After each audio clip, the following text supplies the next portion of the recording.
বন্ধু কেমন আছিস? প্যাকেট হাতে কোথায় যাচ্ছিস? হ্যাঁ, ভালো আর কি করে থাকি? সারা বছর যদি গ্রামে গরম থাকে তাহলে কেমন থাকা যায়? ফসল আবাদিও ঠিক মতো হয় না। একটা সহজ কাজ করলে হয় বন্ধু। আমাদের এমন ধরনের ফসল চাষ করতে হবে যাতে শীত গরম সব সময় সেই ফসল ফলে। তুই তো দেখি টমেটো চারা লাগাতে যাচ্ছিস।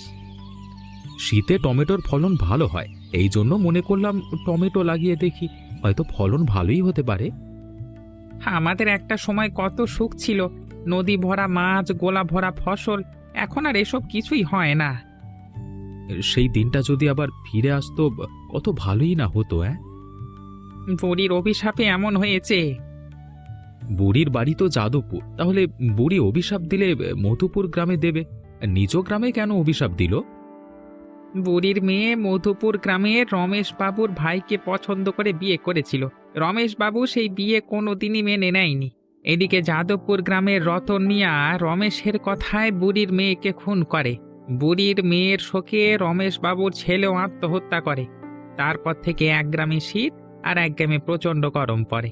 একমাত্র বুড়ি পারে দুই গ্রামকে অভিশাপ মুক্ত করতে আর কি।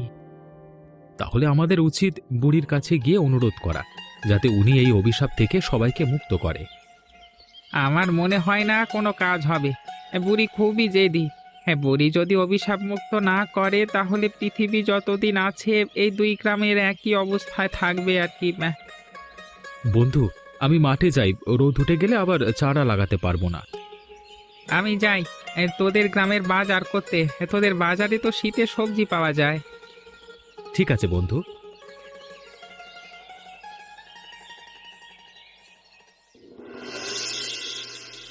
এই নদীর মাছ